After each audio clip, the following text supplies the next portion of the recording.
Baik, Assalamualaikum warahmatullahi wabarakatuh. Mahasiswa semua, suara saya terdengar? Terdengar, Bu. Waalaikumsalam Terdengar warahmatullahi terdengar, Bu. wabarakatuh. Waalaikumsalam Sudah warahmatullahi siap ya wabarakatuh. belajar lagi? Sudah Insya siap Siap. belajar Allah. gangguan? Siap ya, Insya Allah. Minggu lalu belajar apa? Minggu lalu, 2 pekan lalu, live session ke 5. Gangguan kepribadian, Miss. Personality disorder, Bu. Gangguan kepribadian. Oke, nanti seperti biasa sebelum kita ulas, kita akan ada eh, ini ya pembahasan terkait kasus-kasus ya, sama seperti sebelum UTS. Sekarang saya izinkan dulu selesaikan materinya dulu ya. Hari ini kita akan membahas gangguan abnormalitas, namun pada anak-anak sampai remaja. Oke, kita mulai kuliah kali ini dengan Bismillahirrahmanirrahim. Nah, sekarang saya ingin bertanya, ketika berbicara gangguan psikologis atau gangguan abnormalitas pada anak-anak, yang mahasiswa ketahui apa? Apa contohnya? Disleksia. Disleksia, ADHD. bagus. Habis itu apa lagi? ADHD. ADHD. ADHD ya, yang sering banget nih, apalagi guru-guru. Habis itu apa lagi? Conduct Autis. disorder. Kondak, Autisme. autis. Habis Autis, itu Bu. apa lagi? Autis. Habis itu apa lagi? Kalau perilaku kenakalan remaja, masuk? Masuk, Bu. Masuk. Nah, kita akan bahas lebih detail terkait seperti biasa ya tata laksananya dan juga karakteristiknya. Saya akan share apakah sudah muncul? Sudah munculkah? Masih loading, Bu. Udah sekarang. Sudah, Bu. Lah ya. Nah, ketika kita berbicara gangguan anak-anak sampai remaja, sebenarnya pasca COVID ya, saya lebih sering menemukan peningkatan dibanding waktu sebelum COVID. Nanti kita akan bahas ya. Ketika kita berbicara gangguan anak-anak dan gangguan remaja, itu juga tidak bisa terlepas dari nanti dalam sebuah teori disebut teori ekosistem. Jadi nggak akan lepas dari kronosistem, nggak akan lepas dari eksosistem yang mengelilingi anak-anak dan remaja pada zamannya. Maka dari itu mungkin akan ada kekhasan masalah pada generasi tertentu, ya. Yang paling nampak berbeda adalah masalah-masalah pada psikologis anak-anak sampai remaja. Itu salah satunya diakibatkan karena adanya dunia digital atau internet yang menambah mungkin bentuk-bentuk dari permasalahan anak-anak dan dewasa akan mengalami nomenklatur atau penambahan klasifikasi yang mungkin akan berbeda dengan yang tertera pada DSM-DSM sebelumnya. Sekarang kita akan masuk ke gangguan yang pertama, yaitu secara umum dulu. Ketika disebutkan gangguan pada anak-anak dan remaja, apakah mereka sudah mengalami gangguan psikologis atau gangguan abnormalitas? Pada eh, tahun ini ya, era 2020 ternyata terjadi peningkatan bahwa dari statistik 49,5%. Jadi ini angkanya tinggi sekali ya, anak sampai remaja itu mengalami mental health problem. Mungkin bisa diperhatikan oleh mahasiswa sekalian ya, pada era sebelum dunia digital muncul secara masif, sepertinya jarang kita temukan anak-anak itu bunuh diri ya. Anak-anak itu bisa membunuh temannya sendiri. Anak-anak bisa melakukan kasus pelecehan seksual begitu ya ke teman-temannya sendiri. Nah, ini yang tadi saya katakan bahwasanya ketika kita berbicara perkembangan anak dan remaja, mereka tidak akan terlepas dari apa yang berubah dari kronosistem atau sekelilingnya. Nah, dari data ternyata hampir 50% mereka ini mengalami kenaikan yang signifikan pada masalah mental health problem. Jadi akan mudah sekarang ditemukan anak-anak dan remaja dengan kasus stres ya, dengan kasus depresi yang tentunya ini nilainya sangat meningkat dibanding tahun-tahun sebelumnya. Nah, ketika diklasterisasi di beberapa penelitian, permasalahan yang sering muncul pada gangguan anak-anak dan remaja adalah yang paling besar adalah kecemasan. Ya, jadi sekarang anxiety itu tinggi sekali. Ditambah adanya sosial media. Bahkan alat ukur screening itu sekarang sudah berkembang dari yang tadinya mengukur anxiety secara general, sekarang ada yang mengukur khusus sosial media anxiety. Ya, karena ternyata kalau dulu kecemasan biasanya diakibatkan karena memang ada problem yang real, sekarang itu kalau kita bilang sosial media ya tidak bisa dikontrol apa yang mereka lihat ya, apa yang mereka maknai. Jadi peluang kecemasan sekarang itu bukan hanya sekedar karena ada problem, tapi bisa juga disebabkan karena tadi kronosistemnya, penggunaan sosial media dan sebagainya. Lalu yang kedua adalah adanya gangguan perilaku dan gangguan mood. Ya, ini juga meningkat pesat pada kalangan anak-anak dan remaja. Pada gangguan perilaku itu contohnya adalah ADHD, hiperaktivitas. Itu juga disebabkan karena ada perubahan pada ekosistem.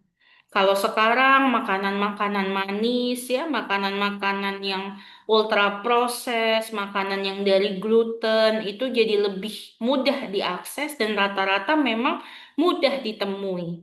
Nah, ketika nanti kita belajar gangguan HDHD yang itu adalah neurodevelopmental, kita juga nggak akan lepas dari apa yang dikonsumsi gitu ya. Jadi kenaikan dalam konsumsi gula, pola hidup yang tidak sehat itu juga meningkatkan presentase dari gangguan perilaku dan gangguan suasana hati.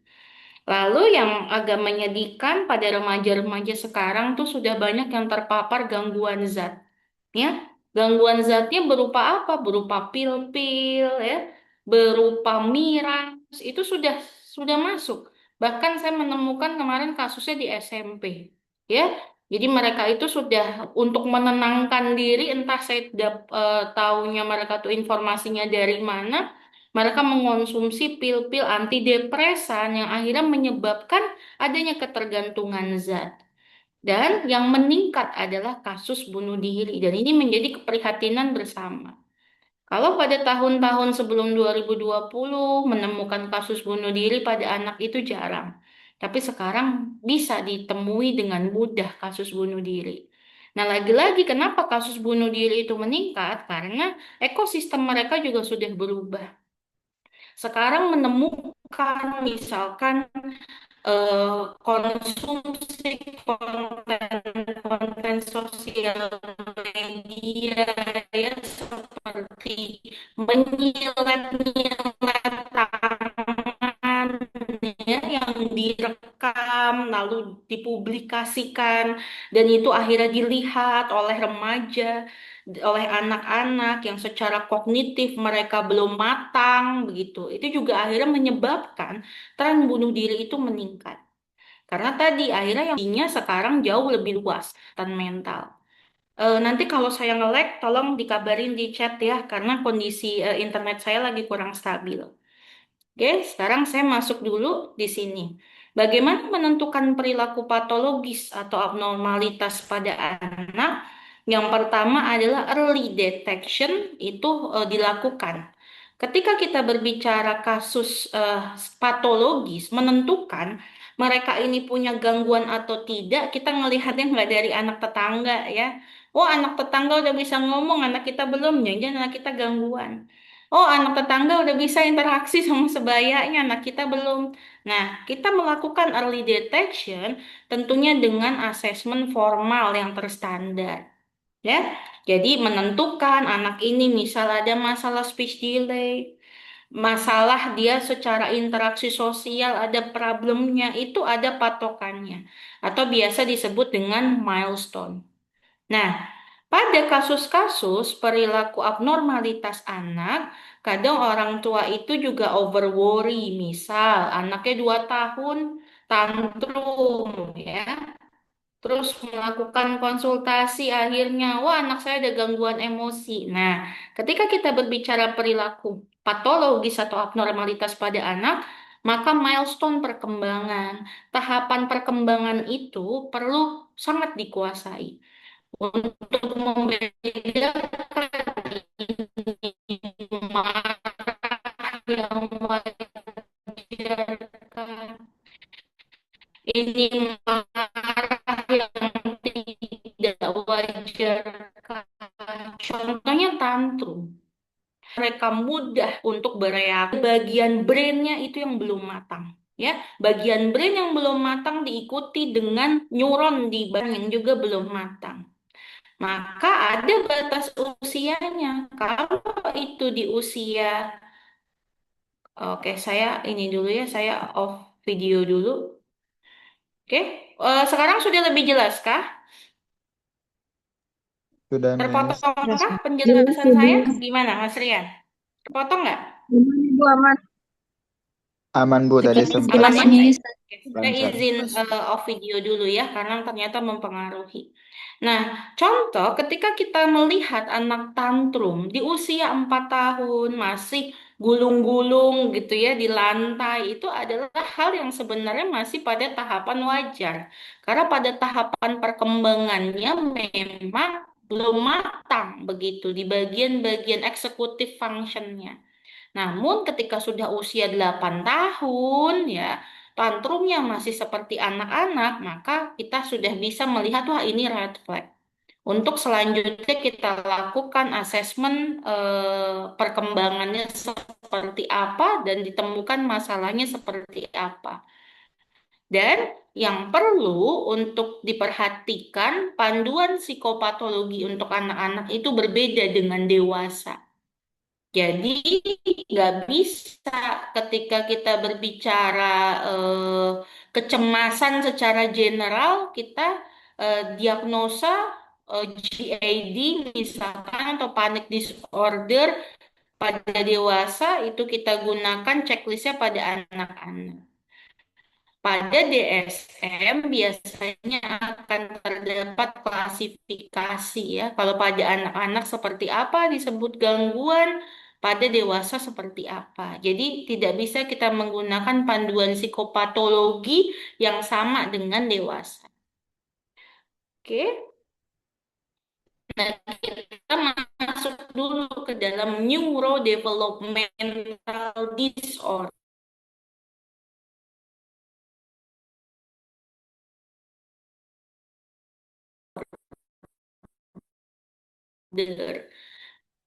Nah, disorder ya, karakternya, biasanya perilakunya, aspek-aspek perkembangannya itu sudah jelas berbeda dengan anak-anak. Nah, pada gangguan neurodevelopmental disorder itu sebenarnya dia sering ditemui sebelum usia sekolah. Ketika kita berbicara neurodevelopmental disorder, maka yang menyebabkan dia disorder adalah pada neuronya ya, atau ada pemrosesan informasi yang berbeda di otaknya. Sehingga yang tampil adalah biasanya cara dia berkomunikasi secara sosial berbeda, memproses informasinya berbeda, mengendalikan perilakunya berbeda, begitu. Nah, pada neurodevelopmental disorder, dia bisa juga muncul sebagai double exceptionalities. Jadi permasalahannya nggak tunggal. Contoh, bisa saja anak ini autism disertai dengan ADHD gitu. Atau anak ini ADHD disertai dengan intellectual disabilities. Jadi berbeda dengan seperti gangguan kepribadian ya, pada gangguan neurodevelopmental dia berpotensi sekali memiliki double exceptionalitas. Nah, ketika kita berbicara neurodevelopmental disorder, masalahnya ini dibagi menjadi domain-domain perkembangan. Apakah intelektualitas komunikasinya bermasalah? Apakah dari komunikasi sosialnya Nah, kita akan bahas dulu neurodevelopmental dengan aspek permasalahan pada kognitif. Nah, aspek permasalahan pada kognitif tentunya permasalahan neuronnya itu disebabkan karena adanya perbedaan pada kapasitas kognitif, pada kemampuan dia memproses informasi. Pada istilah-istilah sebelum pendidikan itu dan abnormalitas mengarah kepada inklusivitas, ya, IDD ini biasa dikenal dengan mental retardation, ya, atau individu-individu yang memiliki kapasitas intelijensi yang sangat terbatas. Pada DSM-5 dan DSM-5 revisi, mental retardation itu istilahnya sudah tidak ada. Yang digunakan adalah sekarang istilahnya adalah IDD atau Intellectual Developmental Disorder. Maknanya apa? Perkembangan kognitif anak ini berbeda atau mengalami pelambatan dibanding milestone yang sesuai. Ya, contohnya misal pada anak school age kelas 1 itu seharusnya bisa menghitung 1 sampai 20.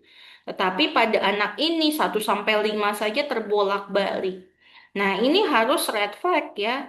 Bahwasanya ini kenapa dia tidak bisa mencapai eh, output kognitif yang sama dengan teman-teman sebayanya. Jadi IDD, aspek masalahnya adalah pada intelektualitasnya dia, pada aspek kognitif. Nah, sekarang kita belajar dulu terkait IDD. Nah, IDD, ranah permasalahan utamanya adalah pada kognitif, di mana karena keterbatasan kognitif tersebut, akhirnya dia terbatas pada kemampuan sosial dan kemampuan praktikalnya. Ya, ketika kita berbicara kemampuan kognitif, berarti di sana menyangkut kemampuan problem solving, ya. Ada kemampuan bahasa, ada kemampuan analisa. Nah, pada anak dengan IDD ini dia terlambat atau tidak bisa mencapai performa kognitif sesuai dengan usianya. Nah, anak dikategorikan IDD, itu yang perlu tegak adalah intelektualitasnya dulu. Berarti pada IDD, asesmen berupa tes formal intelijensi ini wajib, ya, karena domainnya adalah masalah kognitif. Nah, berdasarkan DSM, kriterianya yang pertama, dia harus defisit secara intelektualitas.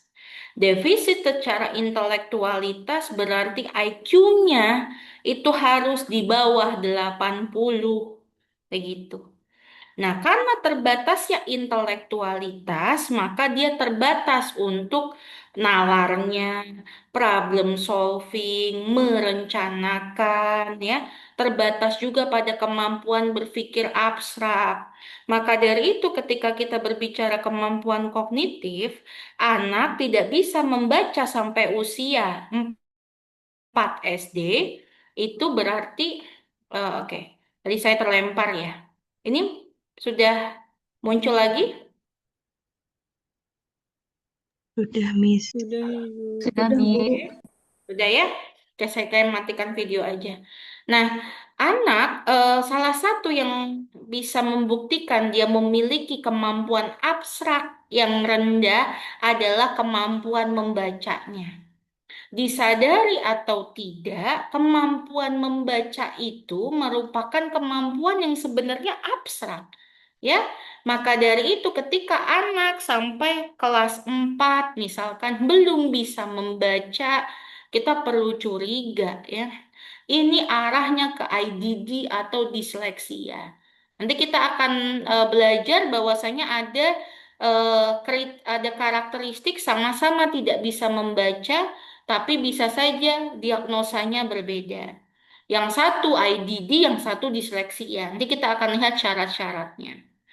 Lalu yang kedua adalah adanya defisit dalam kemampuan adaptasi. Nah, ini juga wajib ada pada IDD. Contohnya kemampuan adaptasi itu apa?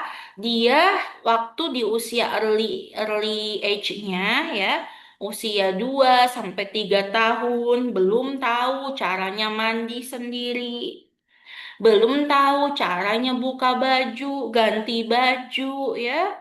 Yang paling khas pada anak IDD adalah dia tidak paham nilai uang. Patokannya usia berapa tahun, Bu? Kelas 5, dia nggak tahu caranya belanja. Nggak tahu, nggak bisa menghitung kembalian uangnya berapa. Ya, ini masuk ke dalam refleks pada IDD. Dan yang ketiga, ketika kita berbicara IDD, maka defisit dari kemampuan adaptasi dan intelektualitas itu harus nampak pada periode perkembangan awal, ya. Maka ketika dilakukan screening perkembangan, dilihat dia sangat terlambat dalam berjalan misalkan, sangat terlambat dalam ngomong ya. Nah, ini bisa harus diobservasi ya. Karena IDD itu salah satu ciri khasnya adalah adanya keterlambatan perkembangan secara general.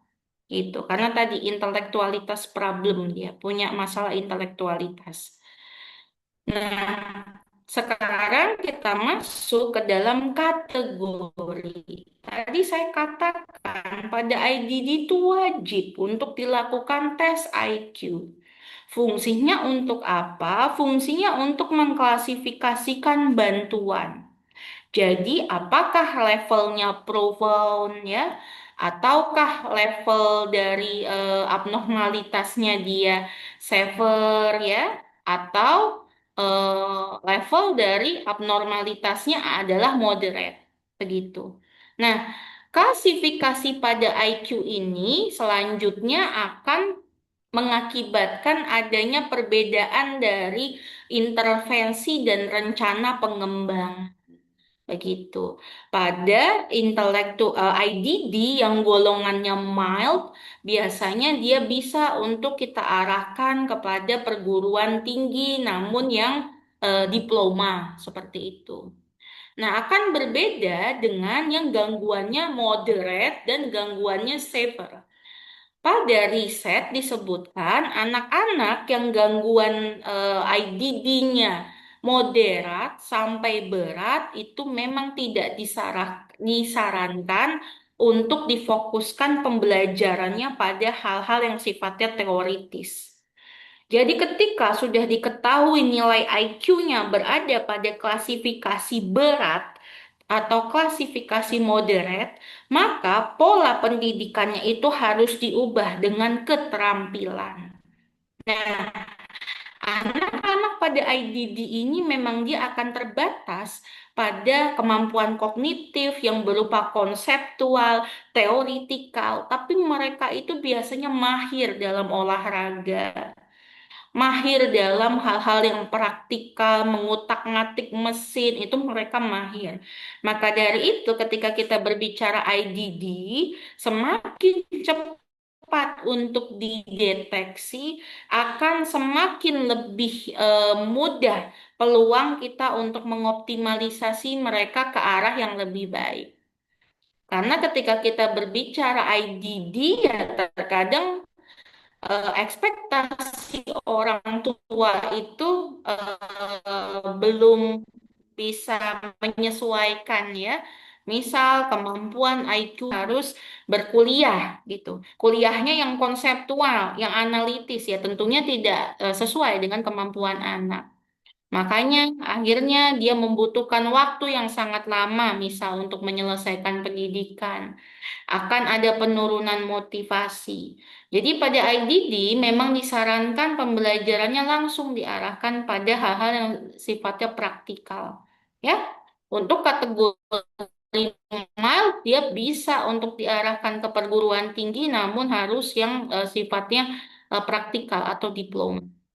Nah, sekarang kita masuk dulu ke dalam gangguan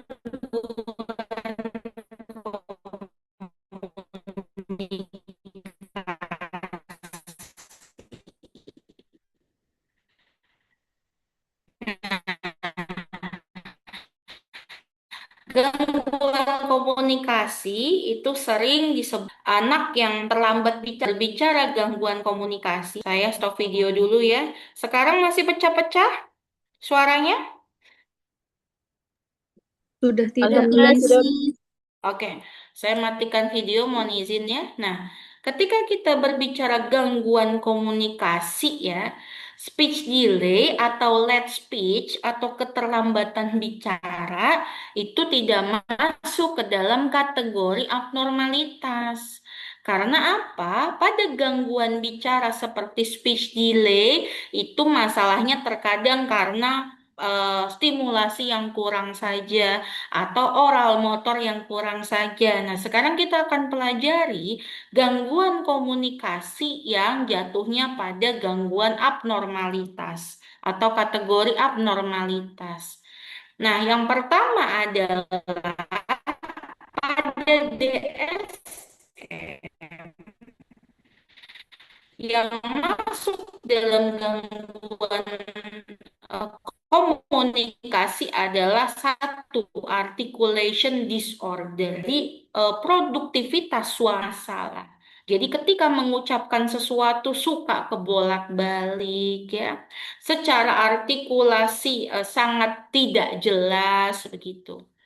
Lalu ada juga yang dikategorikan sebagai voice disorder. Nah, ternyata pada DSM, misal suaranya terlalu serak, terlalu sengau, ya, terlalu kecil atau terlalu kencang, jadi menyebabkan orang yang mendengarnya tidak memahami perkataannya, itu dikategorikan sebagai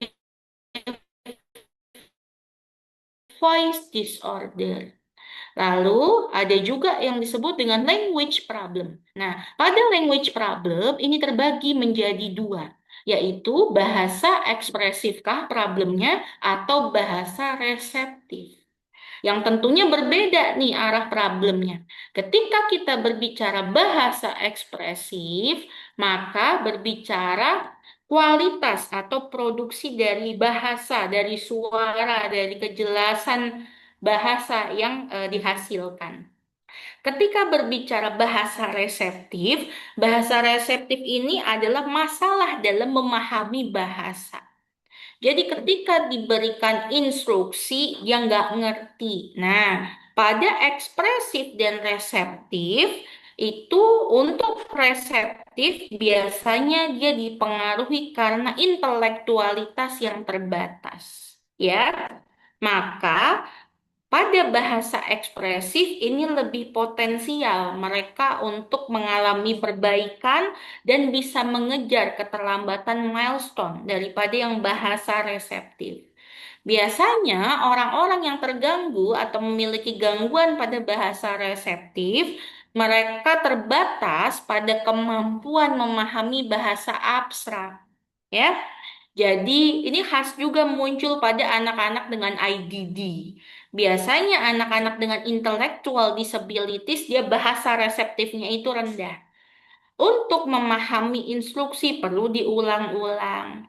Ketika memahami misalkan sindiran atau peribahasa, mereka bermasalah. Ya, jadi tergantung ranah permasalahannya ekspresif atau reseptif.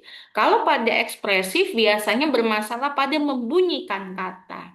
Ya, maka nanti intervensinya dia fokus pada oral motor. membentuk kelenturan-kelenturan pada organ bicara ya. Itu yang biasa dilakukan pada terapis-terapis bicara tuh biasanya disikat lidah-lidahnya ya, disikat dinding rongga mulut di bagian atas, di bagian bawah, kanan, kiri, seperti itu. Lalu ada juga yang disebut dengan fluency disorder. Nah, fluency disorder ini seperti gagap ya. Jadi dia ada cracky dalam cara dia berbicara. Dan yang terakhir adalah specific language impairment. Specific language impairment adalah sebuah kondisi dia nggak bisa mengucapkan kata sesuai dengan sintaksis. Kalau di Indonesia sintaksis kita kan SPOK, ya. Nah, pada kondisi specific language impairment, dia terbalik-balik tuh. Biasanya dia objek dulu, predikat baru subjek, atau predikat dulu terus keterangan mengikuti kaidah SPO, melakukan komunikasi dengan cara yang mempunyai grammar yang bagus gitu ya. Jadi suka kebolak-balik. Nah, ini ada di apa? Diagnostik kriteria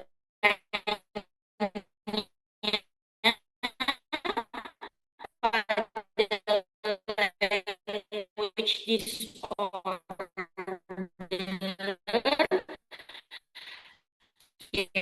Jadi kita bisa perhatikan di sini language disorder itu bukan kondisi yang tiba-tiba, ya. Jadi dia ya pada kondisi putuskah? Ya, coba. Sekarang Iya. masih putus-putus? Masih ya? Sebenarnya saya perbaiki dulu ini. Tapi slide-nya jalan ya? Suaranya masih pecah? Sekarang sudah enggak, Orang Miss. sudah. Sudah tidak, Miss. Tapi yang tadi Berarti lumayan lama putus-putusnya. oh ya ya oke. Nanti kita ulang ya di pertemuan selanjutnya ya bagian mana yang masih belum bisa difahami karena suaranya terpecah. Nah, kita masuk ke diagnostik kriteria pada language disorder. Permasalahan bahasa itu onsetnya atau simptomnya itu harus terlihat pada early developmental period ya. Nah, ketika kita berbicara gangguan bahasa, maka kita harus melihat dia persisten. Persisten maknanya adalah dari tahun ke tahun ya, walaupun diajarkan, walaupun distimulasi kondisi itu kok nggak berubah ya, atau cenderung kok nggak ada perkembangannya ya. Seperti dari tahun ke tahun dia kok vocabulary-nya nggak bertambah.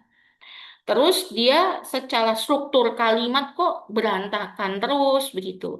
Nah, ini yang tadi saya bilang akan membedakan antara yang disebut abnormalitas atau sekedar problem, ya.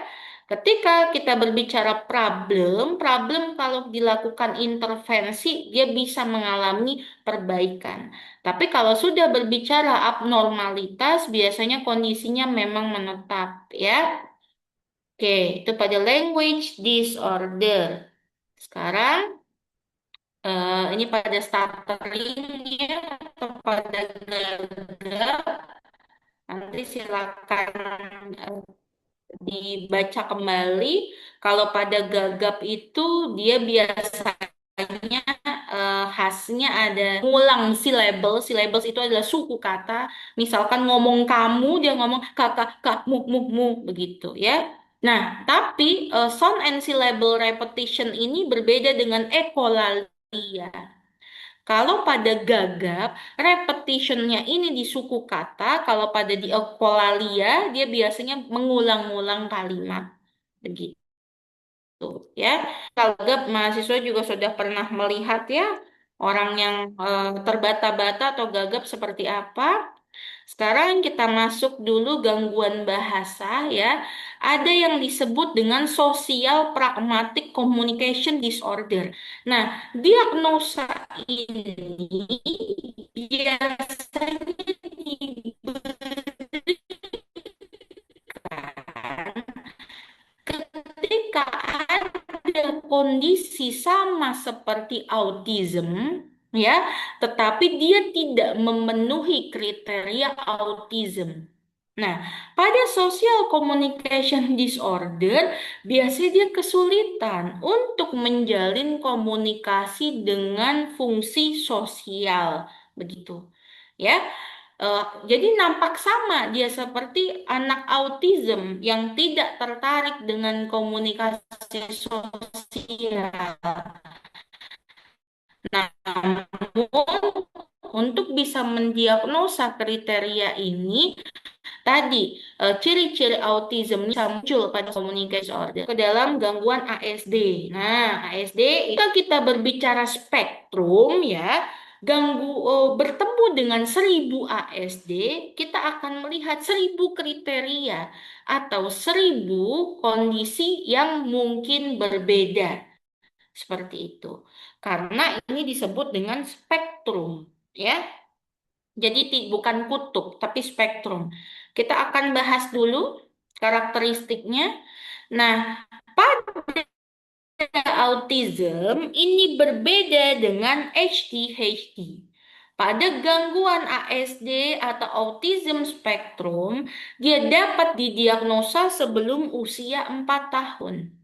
Sedangkan pada gangguan ADHD dia harus bisa diagnosanya itu tegak di usia sekolah. Ya, karakteristiknya apa? Dia sebuah spektrum. Jadi bisa saja dua orang ASD memiliki karakteristik yang berbeda. Dan pada anak dengan autism biasanya dia punya gangguan juga sensorik motoriknya. Karena apa?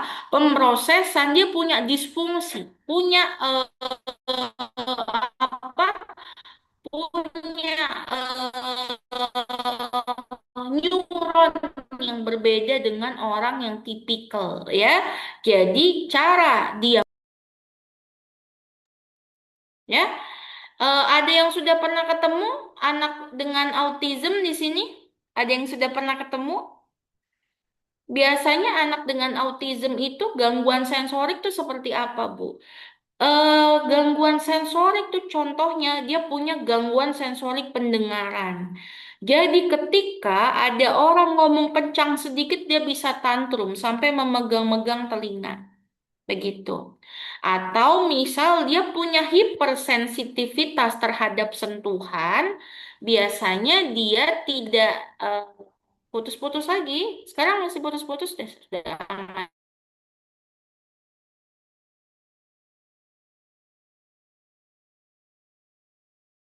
ya. Nah, biasanya dia punya hipersensitivitas terhadap dan itu tidak bisa dikontrol. Menggesek-gesekkan kepala ini ya. Atau bisa juga pada gangguan autism itu dia sangat sensitif terhadap sentuhan ya. Sangat sensitif terhadap sentuhan itu jadi biasanya pada label baju. Label baju itu sampai karena dia punya masalah sensitivitas kena label baju sedikit itu dia bisa menyebabkan tantrum ya, tantrumnya itu sampai meltdown sampai parah. Makanya pada beberapa pasien dengan autism itu biasanya label bajunya itu pasti sudah dipotong oleh orang tuanya. Lalu biasanya juga ketika pakai baju ya, kalau dia sangat hipersensitif, dia harus memakai bahan baju tertentu ya, nggak boleh yang kasar. Atau justru harus yang sangat tebal begitu. Kenapa ini bisa terjadi ya? Karena ada perbedaan pada neurodevelopmentalnya. Ya, toleransi terhadap sensorik motoriknya itu terbatas. Oke, sekarang kita masuk dulu ke ciri-ciri. Nah, pada ASD ya kita nggak bisa sembarang ya untuk mendiagnosa seseorang dengan ASD hanya karena dia misalkan malu sama apa sama orang lain, nggak suka ngobrol sama orang lain, lalu kita bilang ini autis gitu ya. Nah, pada autis sama seperti DSM panduan kita mendiagnosa, pada autis ya harus tegak beberapa kriteria utama. Yang pertama adalah yang paling penting tidak adanya komunikasi sosial. Nah, maka dari itu pada autism usia 4 tahun sudah bisa didiagnosa. Karena apa? Kalau kita bisa lihat perkembangan bayi ya, bayi itu pasti merespon orang lain ya. Makanya kalau kita misalkan bercandain bayi, dia akan ketawa. Itu. Terus kalau kita ajak ngomong pada baby, dia seolah-olah akan merespon ya, walaupun belum bisa bicara. Nah, pada anak autism tidak ada komunikasi sosial seperti itu ya. Jadi cenderung dia tidak merespon adanya stimulus yang berasal dari orang lain. Nah, yang kedua adalah biasanya bisa dideteksi dengan sosial emosional yang datar ya. Jadi pada anak autism itu biasanya dia tidak memiliki variasi atau perubahan ekspresi yang luas sama seperti anak dengan tipikal begitu ya. Jadi mungkin dia tidak akan terlihat sedih ya. Dia tidak akan bercerita dia sedih. Dia tidak akan sharing interest dia. Biasanya kan pada anak-anak tuh sangat suka bercerita ya, saya punya hewan peliharaan ini, saya kok koleksi ini begitu. Nah, pada anak autism tidak ada sharing of interest ke orang lain. Nah, yang kedua, anak autism itu biasanya dia punya defisit pada komunikasi yang sifatnya nonverbal. Jadi dia tidak akan bereaksi terhadap muka ibunya yang marah, ya. Nggak akan bereaksi terhadap muka ibunya yang capek, karena memang pemrosesan informasi yang berbeda menyebabkan mereka juga punya keterbatasan untuk menangkap hal-hal yang sifatnya nonverbal. Maka dari itu, kita bisa lihat dari cara mereka komunikasi atau eh, cara mereka menampilkan perilaku itu cenderung datar, ya. Lalu yang ketiga, ya anak dengan autism memang biasanya tidak tertarik untuk berinteraksi dengan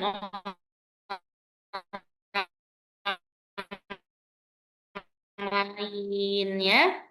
Dia biasanya behind brainnya dia dengan autism biasanya dia kesulitan memahami relasi secara sosial, jadi sukanya main sendirian begitu. Nah, itu tadi komunikasi sosial, jadi harus defisit. Yang kedua adalah mereka ini sangat restrik. Restrik itu adalah punya minat yang terbatas ya, sangat rigid. Oke, suara saya terputus-putus tidak? Terputus-putus tidak suara saya? Aman? Aman, Aman, Bu. Miss.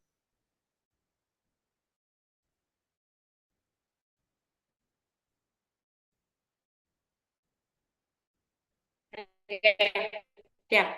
Nah, jadi dia tuh sangat terikat. Mereka rata-rata tuh sukanya bermain Lego ya, suka banget menggambar. Ada satu komponen Lego sekecil apapun yang hilang,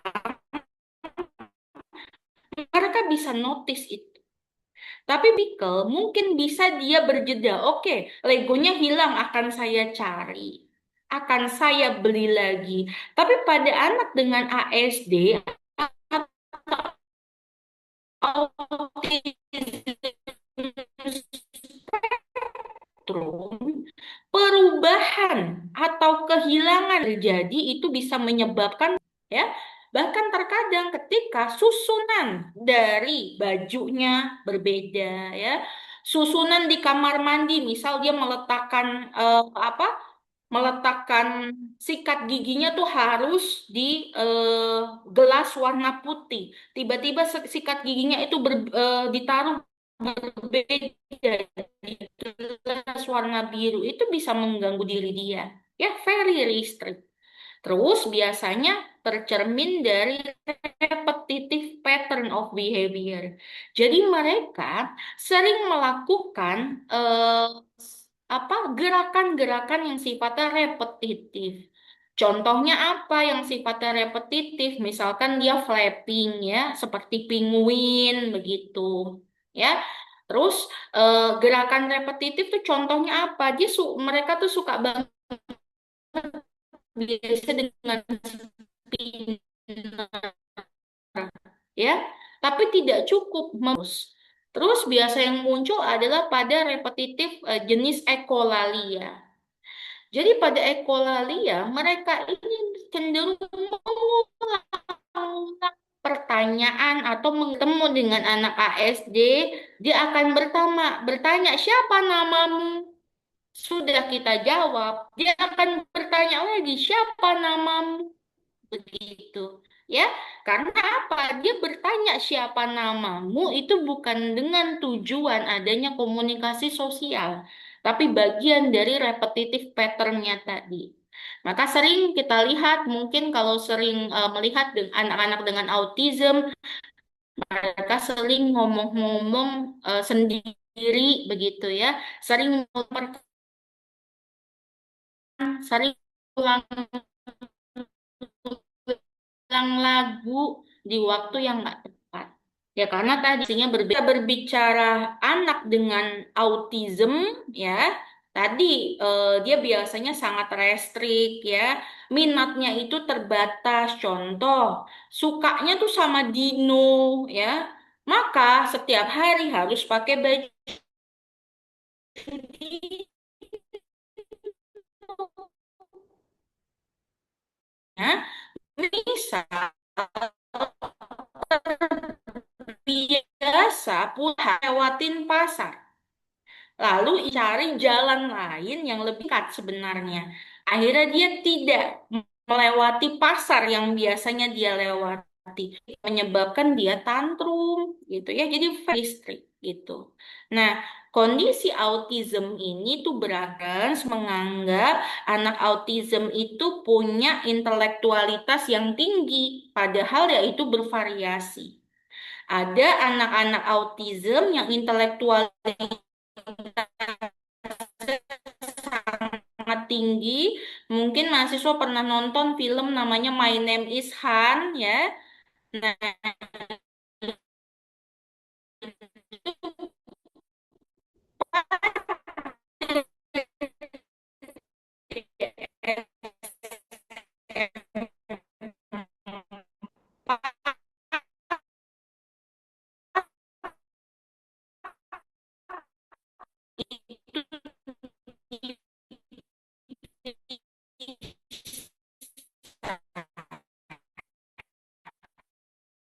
jadi tidak SD, tapi masuknya pada aspek jadi variasi juga. Suara saya masih terdengar? Masih putus-putus? Tadi putus-putus di My Name is Han, Bu. Terus abis itu nggak ketahuan lagi. Oke, sekarang sudah oke? Masih sedikit ada putusnya. Sudah oke? Sekarang kita masuk HDHD. Nah, berbeda dengan autism, HDHD ini itu baru bisa didiagnosa atau tegak diagnosanya pada school age atau usia sekolah. Pada anak dengan HDHD, dia harus tegak 3 kriteria. Pertama, konsentrasinya rendah. Kedua, dia punya hiperaktivitas. Dan yang ketiga, dia punya impulsivitas. Jadi 3 ini tuh harus muncul. Walaupun mungkin nanti pada kondisinya ADHD 1 dan ADHD 2 berbeda. Misal anak ADHD 1 lebih dominan dia hiperaktivitasnya. Anak ADHD kedua, dia lebih dominan, tidak bisa konsentrasinya. Nah, pada ADHD, dia relatif lebih banyak ditemukan pada laki-laki secara prevalensi daripada pada perempuan. Nah, apa penyebabnya? Dia sama seperti autism. Penyebabnya adalah neurodevelopmental disorder. Jadi ada bagian brainnya yang berbeda, ya. Nah, pada ADHD dia sangat bermasalah pada prefrontal cortexnya, sehingga bermasalah pada fungsi eksekutifnya, terutama terkait merencanakan sesuatu. Jadi anak dengan ADHD itu akan terlihat sangat impulsif ya. Dia sulit untuk membuat prioritas, dia sulit untuk mengerjakan tugas-tugas yang diberikan hingga selesai. Nah, pada anak ADHD yang dominan dengan hiperaktivitas, dia biasanya harus dikombinasikan dengan terapi yang sifatnya farmakoterapi, pemberian obat ya. Jadi biasanya pemberian obat ini dilakukan untuk mengurai atau untuk menanggulangi masalah hiperaktivitasnya. Jadi biar lebih tenang begitu. Nah, pada anak dengan ADHD tadi berbeda ya dengan anak autism. Pada ADHD tadi dia harus ada muncul hiperaktivitas. Dia muter terus tanpa lelah begitu. Disertai masalah konsentrasi. Tapi masalah sosialnya gimana, Bu? Pada anak dengan ADHD dia bisa untuk membentuk interaksi sosial dengan orang lain. Nah, ketika dikelompokkan, ADHD ini masuknya memang ke dalam gangguan perilaku ya. Oke, nah ini diagnostik kriterianya. Ketika kita berbicara ADHD, dia wajib didiagnosa, tegak diagnosanya pada usia sekolah, begitu ya. Jadi usia 4 tahun bisa nggak didiagnosa, Bu? Ya baru kelihatan suspek ADHD-nya. Ketika mau mendiagnosa ADHD, dia harus konsisten, tidak fokusnya, tidak bisa mengendalikan perilakunya atau hiperaktivitasnya, impulsivitasnya itu harus di semua setting, begitu ya. Jadi kita perlu memantau juga setting dia di sekolah seperti apa. Maka diagnosanya bisa tegak di school age. Nah, sekarang tuh lagi tren ADHD ini apa didiagnosanya setelah usia dewasa begitu ya. Mungkin saja ya. Jadi tidak terlihat memang pada anak-anak atau tidak gagal dia didiagnosa baru setelah dewasa dia merasa kok diri dia berbeda dengan orang lain. Lalu akhirnya mendapat diagnosa ADHD-nya ketika dewasa tuh bisa sekali. Tapi ya jelas ketika kita berbicara abnormalitas atau gangguan ya, ciri-ciri atau karakteristik yang berbeda itu sudah muncul di awal-awal masa perkembangan anak. Nah, ini nanti bisa dilihat ya, ciri-ciri hiperaktif sama impulsivitas itu seperti apa. Dia suka tiba-tiba meninggalkan bangkunya ya, eh, di situasi yang seharusnya dia duduk tenang. Kalau pada anak ADHD itu sulit banget ya duduk tenang. Jadi salah satu observasi sama asesmennya adalah meminta dia duduk. Ya, dia mungkin akan terlihat bisa duduk tenang, tetapi bagian-bagian lainnya tuh pasti bergerak, ya. Entah tangannya dia bergerak, kakinya bergerak, itu paling mudah untuk mengenali itu dari duduk tenangnya, begitu, ya. Dan yang kedua, biasanya anak dengan ADHD itu sangat selain hiperaktivitas dalam perilakunya, jadi ini kok nggak kenal lelah, nggak kenal capek. Mereka juga biasanya ngomong terus gitu. Ngomongnya sampai nggak bisa dijeda. Ya, itu ciri khas juga pada ADHD. Namun yang bisa menentukan ini anak tuh ADHD atau sekedar sulit untuk apa tenang atau anak ini memang sangat aktif, itu yang menjadi kriterianya adalah pada penyelesaian tugas, ya. Pada anak ADHD memang sangat sekali sulit menyelesaikan tugas. Tugas satu belum selesai, dia akan beralih dengan tugas lainnya. Dan ini yang akan membedakan anak ADHD dengan anak yang sangat aktif. Biasanya pada anak-anak yang sangat aktif itu disebabkan karena ada gangguan sensor motorik yang memang belum terintegrasi. Jadi nampak seperti hiperaktif, namun dia masih bisa memfokuskan sesuatu dengan baik. Jadi tugas-tugas yang diberikan itu masih bisa selesai, ya. Jadi tidak semua anak yang terkesan sangat aktif bisa kita diagnosa dengan ADHD, ya. Harus kriteria-kriteria yang ada di DSM muncul, ya, terchecklist dengan baik. Oke, ini pada ADHD, ya. Nanti pada ADHD ini tadi saya bilang kriterianya ada yang misalkan dominannya pada inattentif atau dominannya pada hiperaktivitas. Jadi kondisinya juga hampir sama seperti ASD.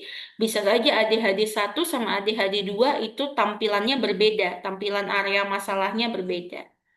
Oke, itu ADHD. Sekarang kita masuk ke SLD. SLD adalah Specific Learning Disabilities atau biasanya kalau kami sering bilangnya triple dis, ya. Diskalkulia, disleksia, dan disgrafia. Nah, ini yang tadi saya paparkan. Anak belum bisa membaca itu belum tentu dia disleksia. Karena anak dengan IDD itu bisa juga tidak bisa membaca. Maka membedakannya di mana? Triple dis ini bisa tegak kalau syarat intelektualitasnya mencukupi atau rata-rata. Jadi kalau ketemu anak atau siswa, ini IQ-nya sebenarnya mencukupi rata-rata, bahkan rata-rata atas. Tapi kenapa sudah sampai kelas 4 nggak bisa baca? Sudah sampai kelas 4 nulis angka kebalik-balik. Tulisannya nggak karuan posisinya, ya. Menghitung sulit sekali, IQ-nya aman rata-rata. Maka dia tidak bisa ditegakkan sebagai IDD, ya. Karena sulitnya dia membaca, sulitnya dia menulis, dan sulitnya dia berhitung itu disebabkan karena adanya perbedaan syaraf, ya. Jadi kalau dilakukan MRI atau CT scan di kepala itu akan ada satu titik hitam yang berbeda, ya. Jadi dia punya titik hitam yang tipikal atau yang biasa kita sebut tidak punya disleksia itu tidak ada. Nah, maka dari itu ketika mau mendiagnosa ADHD, Specific Learning Disabilities atau Triple D, itu tidak bisa hanya didiagnosa oleh psikolog saja, ya. Jadi perlu juga ada diagnosa dari dokter anak, dari dokter syaraf lewat pemeriksaan tertentu. Kalau pada psikolog ya, dia bisa untuk mendiagnosa ADHD hanya didasarkan pada tes IQ-nya gitu. Oh, dia nggak bisa baca, tapi tes IQ-nya nilainya bagus gitu. Tapi itu belum cukup, ya. Perlu juga ada data dari dokter syaraf bahwasanya memang neuronnya berbeda, ya. Perlu juga ada data dari dokter anak. Ada ADHD, biasanya mereka tuh tetap bisa belajar, ya. Tapi memang cara mengajarkannya, cara belajarnya itu perlu untuk disesuaikan, ya.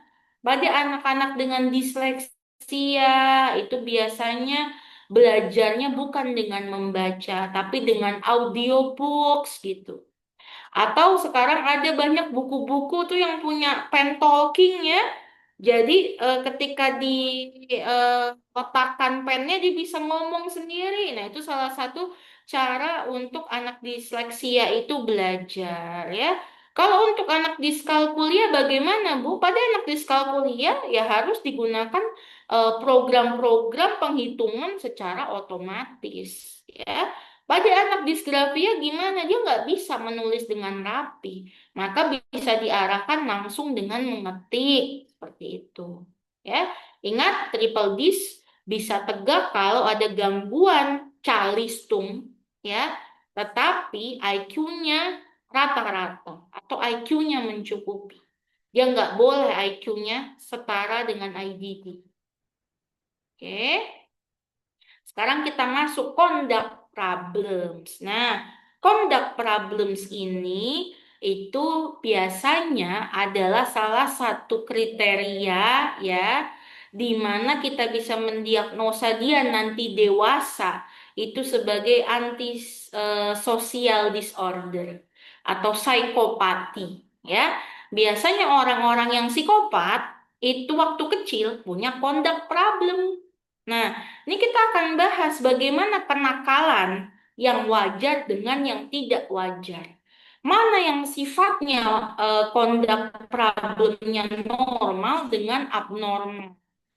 Ketika kita berbicara conduct problem, jadi kenakalannya itu di luar nalar, ya.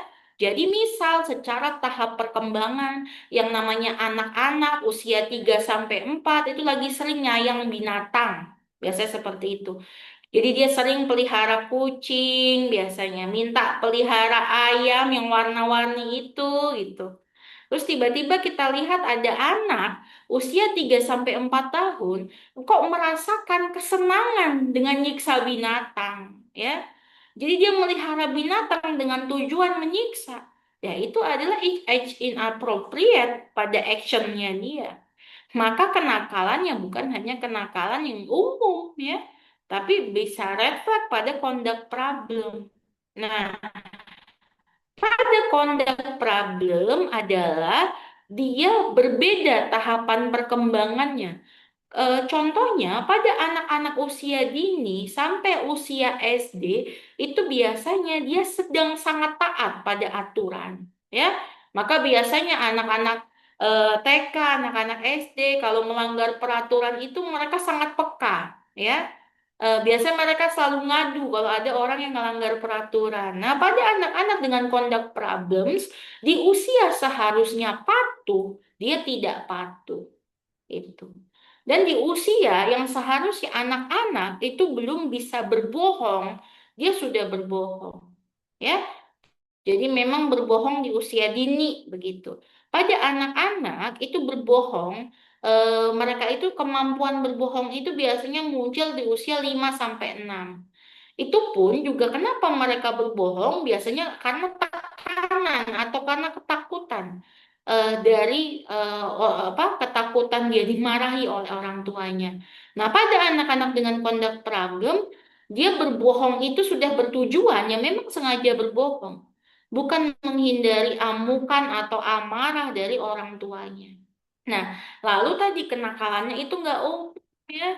Dia ngerusak-rusakin barang dengan sengaja, mencuri ya. Kalau pada anak-anak SD sudah eh, bisa dia main kebut-kebutan, menggunakan alkohol ya.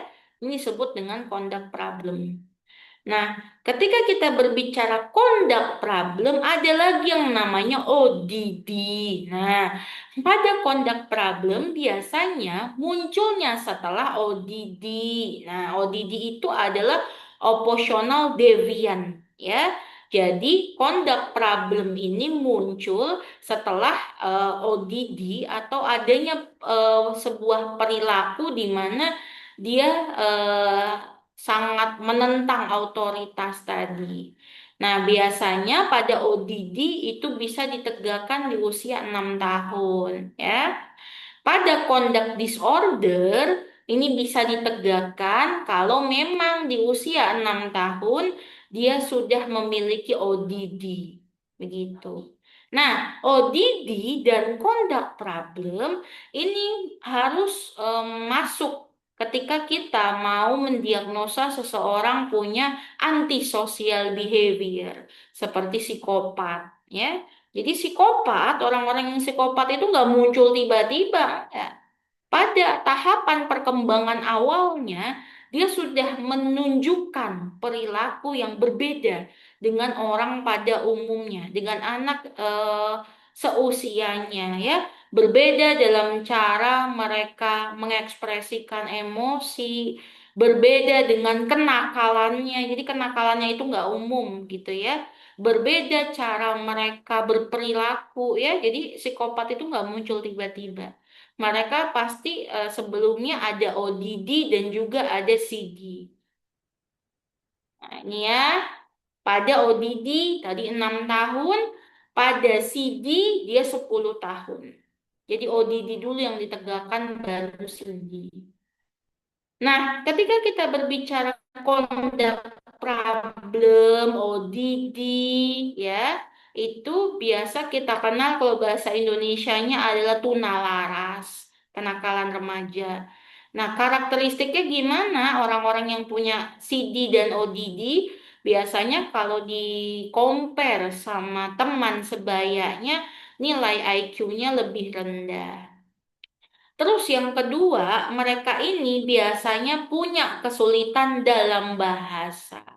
Ya, nawar eksekutif functionnya, memikirkan, memplanning sesuatu, memikirkan akibat dari sesuatu, mereka itu rendah. Dan biasanya anak-anak dengan ODD atau CD punya nilai-nilai akademis yang rendah itu ya. Nah, maka dari itu anak-anak IDD itu prevalensinya tinggi untuk mengalami ODD dan CD juga gitu. Nah, anak-anak yang punya ODD dan CD itu bisa juga diakibatkan karena ada masalah pada keluarga. Ya, jadi early trauma itu saya sudah sampaikan di pertemuan sebelumnya ya, pertemuan-pertemuan di awal. Early trauma pada anak-anak itu bisa membahayakan ya. Salah satunya adalah akhirnya membuat behavior mereka devian atau menyimpang dari skala normal ya. Kenakalannya jadi menyimpang, emosionalnya dia menyimpang seperti itu. Oke? Nah, sekarang kita berbicara neurocognitive disorder tadi ya.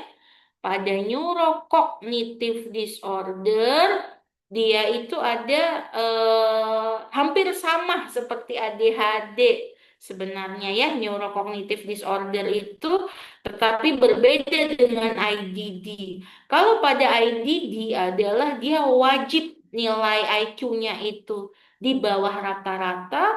Kalau pada neurocognitive disorder dia tidak selalu IQ-nya itu kecil ya. Bisa saja IQ-nya itu normal. Oke, pada neurokognitif dia hampir sama seperti ADHD ya. Nah, ketika kita berbicara gangguan neurokognitif ya, tadi yang mempengaruhinya adalah kognitifnya. Nah, dia bisa dikategorikan yang pertama adalah adanya gangguan amnesia, delirium, demensia ya. Yang kedua adalah gangguan mental yang berhubungan dengan kondisi medis. Jadi karena dia lagi menempuh sebuah pengobatan ya maka terganggu begitu masalah kognitifnya ya. Jadi kalau pada ADHD itu kelainan pemrosesan kognitifnya adalah karena abnormalitas dari lahir. Kalau pada neurocognitive disorder biasanya dia terjadi karena ada sesuatu kerusakan di situ. Bisa karena kondisi medis, bisa karena usia yang sudah lanjut ya, yang menyebabkan akhirnya proses pemrosesan informasi di otaknya mengalami penurunan. Dan yang ketiga bisa juga disebabkan karena gangguan yang berhubungan dengan zat. Oke, nah ini adalah delirium ya. Kita bahas dulu neurokognitif. Pertama adalah delirium. Pada delirium biasanya disebut dengan kesadaran berkabut. Jadi kesadaran berkabut itu adalah kondisi mereka antara sadar atau tidak sadar. Nah, secara seketika mereka memiliki masalah yang sangat besar dengan kemampuan konsentrasi. Jadi hampir sama kondisinya seperti kondisi kok kayak agak sedikit lupa ya, agak sedikit amnesia ya. Jadi disebut dengan kesadaran berkabut. Jadi memang ada perbedaan pada kesadarannya. Nah, dia biasanya nggak bisa mempertahankan alur berpikir dan alur berbicara, ya ngomongnya lompat-lompat, ngomongnya nyeleneh begitu. Pola tidurnya biasanya terganggu sampai kesulitan tidur. Kalau siang hari mengantuk, malam hari dia gelisah, gitu. Seperti delirium, ya. Sering bermimpi hal-hal yang menakutkan. Nah, ini adalah diagnostik kriterianya ya. Jadi dia terganggu fokusnya, ya. Jadi sulit, terlihat gelisah terus, sulit tidur, sulit fokus. Yang saya bilang tadi gejalanya hampir mirip seperti gangguan ADHD. Tapi pada neurocognitive disorder disebabkan ya karena otaknya itu bermasalah, karena kecelakaan, karena penggunaan zat, karena penurunan fungsi kognitif. Kita di delirium. Nah, ini pada major and mild neurocognitive disorder, terdiri dari demensia, ya. Demensia itu berbeda dengan Alzheimer, ya. Demensia itu tadi masuknya neurocognitive disorder karena tiba-tiba fungsi kognitif mengalami penurunan, ya. Jadi seperti pelupa, pikun. Nah, bedanya dengan delirium, kalau delirium itu tadi kesadarannya berkabut. Dia biasanya linglung, bingung gitu. Kalau pada kondisi demensia, dia biasanya tidak mengalami disorientasi atau kebingungan, ya. Ya simply pikun aja karena memang kognitifnya menurun. Nah, ini adalah diagnosa untuk gangguan neurokognitif yang mayor. Jadi kalau mayor tuh biasanya berat ya, memang disfungsi akhirnya pada otaknya karena virus, karena sakit ya. Dan yang ini adalah yang minor. Kalau minor itu contohnya tadi pada disleksia, pada demensia tadi. Nah, ini ada Alzheimer ya, neurokognitif. Alzheimer tuh masuknya. Nah, kalau pada neurokognitif dia termasuk gangguan yang mayor ya. Pada neurokognitif adalah karena ada kerusakan otak yang signifikan yang menyebabkan akhirnya dia seperti mengalami amnesia ya, lupa identitasnya ya, mengingat bagian-bagian yang sudah lampau tapi melupakan informasi yang saat ini sedang dia alami ya. Alzheimer masuk dalam gangguan neurokognitif yang berat. Oke. Ini pada frontotemporal. Frontotemporal itu nanti ini sudah saya ini kan YouTube-nya ya, silakan nanti dilihat. Pada frontotemporal itu dia adalah gangguan neurokognitif yang biasanya ada penurunan pada penggunaan bahasa ya. Memorinya juga lupa begitu ya. Terus biasanya nampak tiba-tiba kehilangan rasa simpati atau empati, di mana semua gejala tersebut disebabkan karena memang ada kerusakan pada bagian otak. Nanti silakan dilihat YouTube-nya ya untuk membedakan Alzheimer, frontotemporal, dan sebagainya. Ada juga Lewy Bodies ya. Nah, ini sebenarnya gangguan-gangguan yang sifatnya kognitif disebabkan karena neuro. Pada Lewy Bodies sama seperti gejalanya seperti demensia pada Alzheimer, tetapi dia disebabkan karena adanya penumpukan protein secara abnormal, spesifiknya di bagian lewi otak. Namun dari semua gangguan neurokognitif, biasanya yang khas muncul adalah tadi pelupa ya. Pelupa, fungsi kesadaran menurun, fungsi kognitif menurun, seperti itu. Nah, ini ada lagi NCD, jenisnya traumatic brain injury atau amnesia. Nah, pada NCD jenis amnesia, penurunan mengingat, penurunan fungsi kognitif, penurunan konsentrasi itu disebabkan karena adanya benturan atau ada bagian luka di otak atau biasa kita sebut dengan amnesia ya. Jadi gangguan itu muncul karena habis kecelakaan gitu. Nah, itu jenisnya traumatic brain injury. Oke? Nah, kita sekarang masuk ke dalam sleep and wake up disorder. Ya, ada gangguan dari abnormalitas yang dia suka tiba-tiba tidur di sembarang tempat atau lagi tidur tiba-tiba dia kebangun begitu. Nah, karakteristik sleep and wake up disorder itu biasanya sering muncul bersamaan dengan gangguan depresi, gangguan cemas, dan adanya perubahan fungsi kognitif. Ya, nah, ketika kita berbicara sleep and wake up disorder, biasanya dapat berupa gangguan tidur atau gangguan kesulitan untuk bangun dari tidur. Jadi lagi tidur, tiba-tiba bangun, atau lagi tidur susah untuk dibangunin, yang dimana itu di luar dari normal ya, atau di luar dari karakteristik umum. Nah, ada apa saja pada sleep and wake up disorder? Jenisnya contohnya ada insomnia ya. Pada insomnia jadi dia kesulitan dikategorikan punya insomnia kalau dia kesulitan tidur ya selama 3 malam berturut-turut. Terus kesulitan tidur itu dia alami selama 3 bulan. Nah, tadi insomnia ini biasanya muncul juga sebagai bagian dari depresi, gitu ya. Orang dengan insomnia sulit sekali untuk tidur ya. Maka pada gangguan dengan insomnia perlu juga pengobatan yang disebut dengan farmakoterapi, harus dikasih obat biar bisa tidur. Oke, yang kedua pada sleep and wake up bisa juga disebut ada juga jenisnya adalah narkolepsi. Nah, pada narkolepsi itu eh, dia apa ya?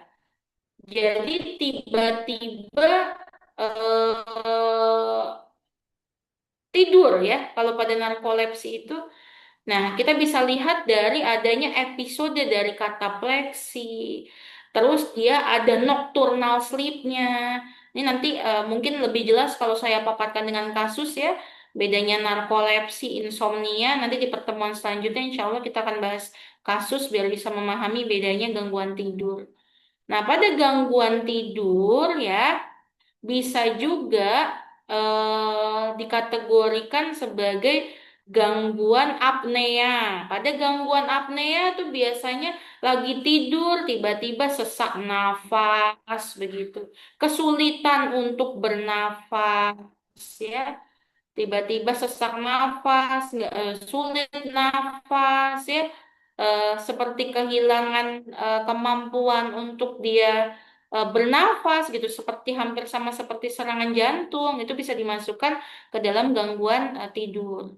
Nah, ada juga jenisnya non-REM sleep arousal disorder. Nah, pada non-REM sleep arousal disorder, dia biasanya adalah lagi tidur terus dia jalan-jalan kebangun, ya.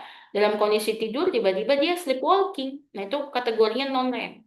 Atau lagi tidur tiba-tiba dia seperti diteror, ya. Itu masuknya gangguannya pada REM, ya. Ini yang membedakan dia pada apnea dan pada gangguan tidur yang lainnya. Oke, sudah selesai materinya. Jadi kita hari ini belajar tadi gangguan pada anak sampai remaja, belajar juga gangguan tidur dan neurocognitive disorder. Silakan Mbak Yusi mau bertanya. Gimana Mbak? Silakan Mbak Yusi. Ya, Ibu. Bismillah. Apakah terdengar, Bu? Ya, terdengar, terdengar. Ya. Izin Bu, izin bertanya. Begini Bu, saya memiliki keponakan. Qadarullah, dia seorang autisi. Sekarang usianya dewasa sekitar 27 tahun dan insya Allah bulan depan beliau akan menikah. Seperti yang sudah Ibu jelaskan, memang benar ya Bu, ekspresinya sangat terlihat datar, kemudian menyendiri, kesulitan untuk berinteraksi gitu ya Bu ya. Beliau pun menikah karena dicarikan oleh orang tua gitu. Nah, yang ingin saya tanyakan Bu, apakah pada seorang autisi itu memiliki perasaan yang sama gitu dalam hal ingin memiliki rencana hidup, ingin membangun relasi dengan lawan jenis dan sebagainya seperti pada umumnya orang non-autisi, atau ada perbedaan gitu, Bu? Kemudian yang kedua, bagaimana cara untuk membangun bonding dengan anak autisi? Seperti itu, Bu. Oke, makasih pertanyaannya agak berat ya. Ketika kita berbicara autism, apakah dia punya kebutuhan untuk menjalin relasi? Yang mereka punya adalah sebenarnya lebih ke kebutuhan biologis begitu ya. Kebutuhan menjalin relasi yang sifatnya mendalam, seperti misalkan untuk pernikahan itu sebagai teman dia hidup begitu ya, atau berbagi perasaan atau emosi itu minim pada anak dengan autism. Tetapi kebutuhan secara biologisnya dia tetap ada begitu. Nah, nanti akhirnya yang perlu difahami adalah pada pasangannya ya.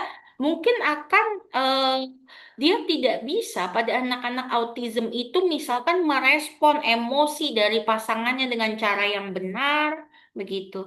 Jadi terkesan datar ya.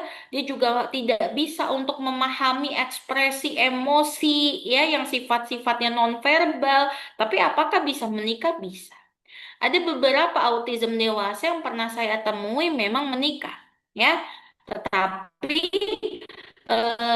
pasangannya ini memang sangat ekstra sabar, begitu. Karena ketika kita berbicara sharing perasaan ya, yang sifatnya sosial, mereka memang terbatas. Namun tergantung juga pada kondisi autism ini. Ketika dia ditangani atau mendapatkan terapi di usia yang sedini mungkin, dia bisa untuk dilatih setidaknya mengenal ragam emosi, ya. Tapi ketika kita bilang dia bisa deep talk atau tidak, itu minim pada anak dengan autism. Lalu gimana membuat bonding pada anak dengan autism? Pertama harus dikenali dulu sebenarnya kondisi spektrumnya itu seperti apa. Ya, ketika kita mau membuat bonding pada anak dengan autism, pastikan lingkungannya itu aman. Apakah ada stimulus-stimulus tertentu yang bisa mengganggu proses bonding? Contoh, misal dia sangat sensitif terhadap suara. Apakah saat kita membangun bonding, lingkungannya tenang? Apakah memang berisik ya? Tentunya nggak akan kita bisa mendapatkan bonding kalau kita jalin dalam lingkungan yang berisik. Lalu yang kedua, ketika kita berbicara autism, anak dengan autism itu dia sangat ini ya, sangat visual learner. Dia itu pembelajar visual. Maka kita bisa mengkomunikasikan, berkomunikasi dengan dia, melatih dia mengkomunikasikan perasaan, biasanya dengan kartu-kartu atau dengan social cue aids ya. Jadi kalau pernah melihat misalkan di luar negeri, anak-anak dengan autism itu dia misalkan ngobrol atau membentuk interaksi dua arah itu dengan memencet di tabnya itu ada gambar-gambar seperti itu, ya. Nah, tetapi memang nggak bisa kita akhirnya mengharapkan mereka memiliki kedalaman interaksi, ya, atau kedalaman emosi, sharing emosi yang sama dengan orang tipikal. Begitu, Mbak. Baik, Ibu, jelas. Terima kasih, Bu. Ada lagi yang mau bertanya? Silakan.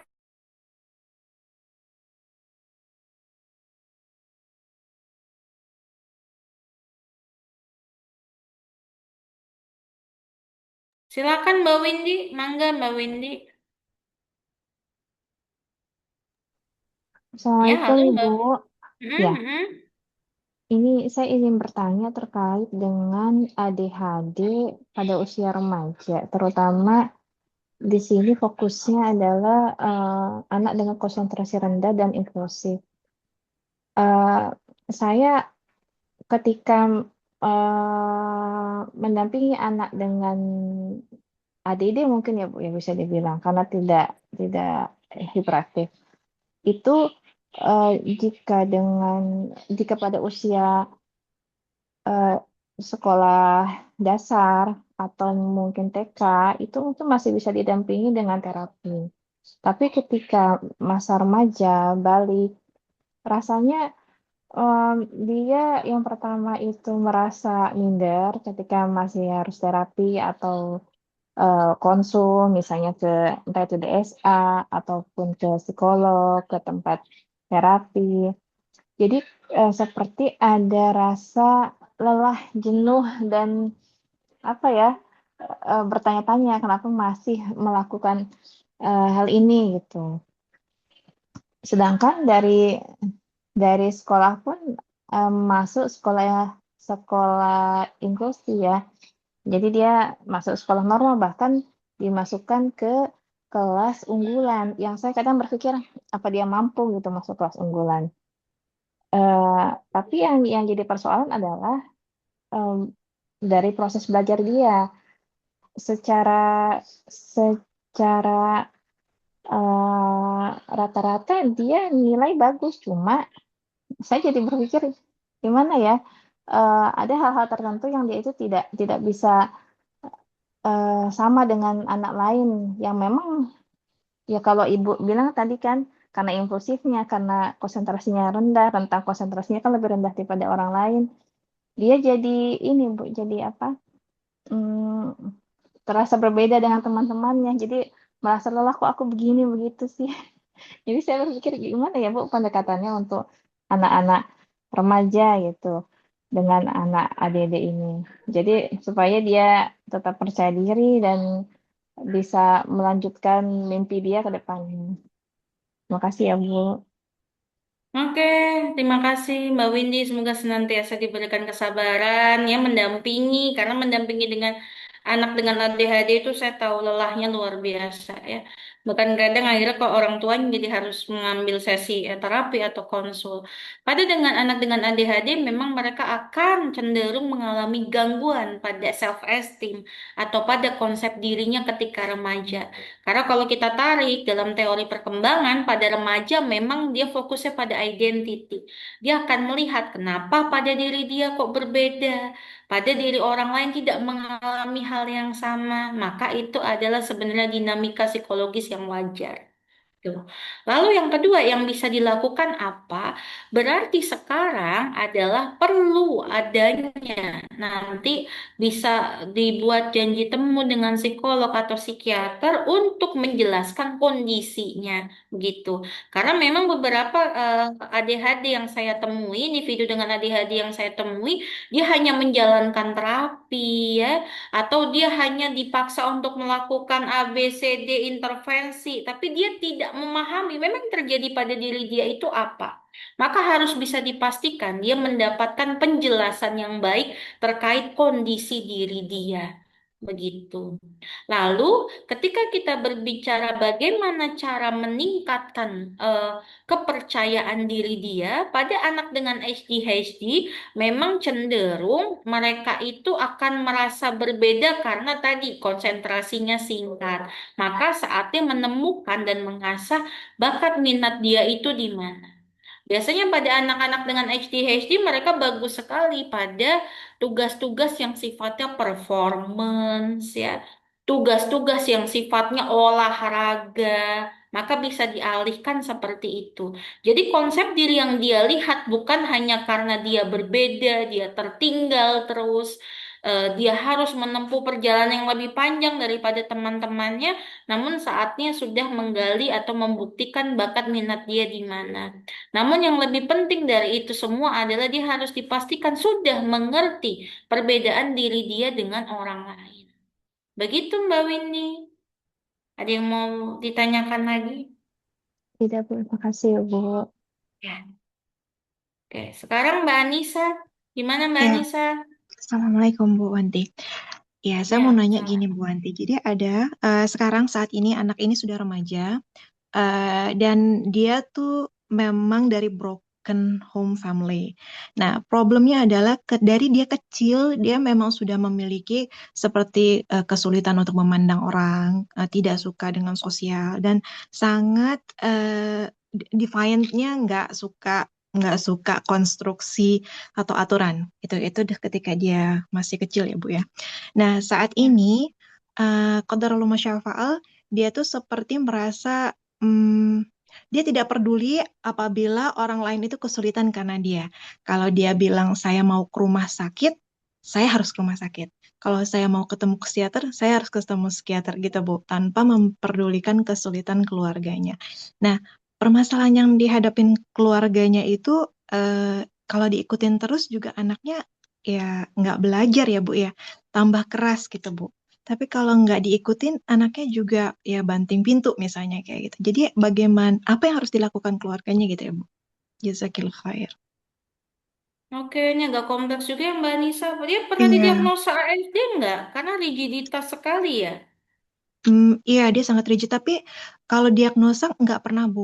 Tapi memang kayak dari kecil kita ngelihat perkembangannya ya agak berbeda daripada eh, Hmm. saudara-saudaranya yang normal. Kok saya eh, khawatirnya jangan-jangan ada Mm-mm. ASD begitu ya.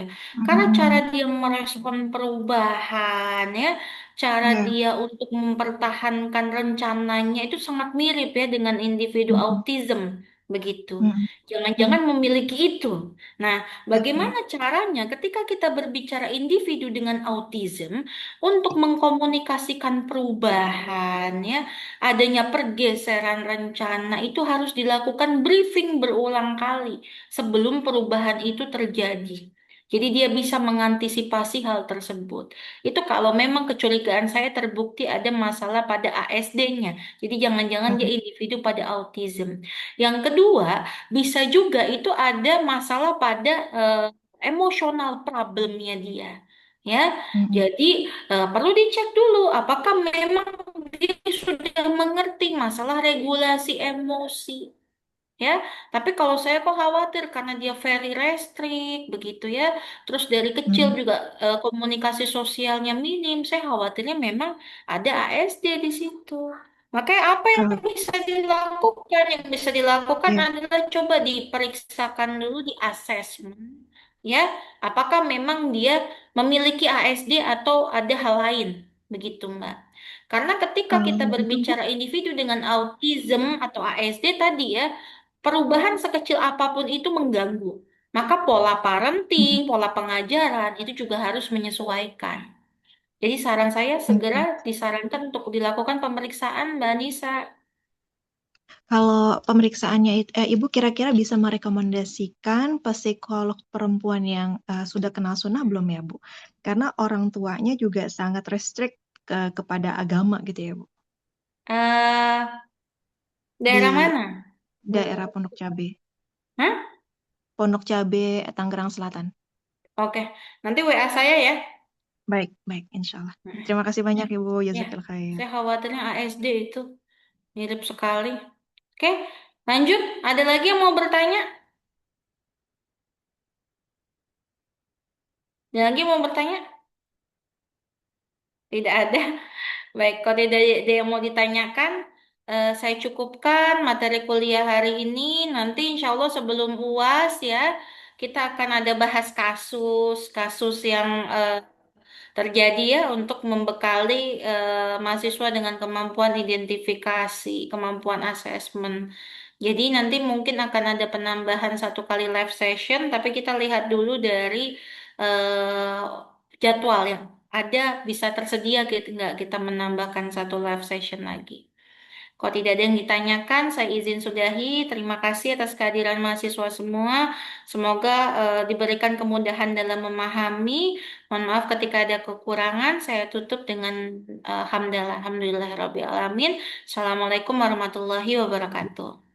Waalaikumsalam Waalaikumsalam warahmatullahi warahmatullahi wabarakatuh. Jazakallah khairan, Bu. wabarakatuh. Iya, Bu.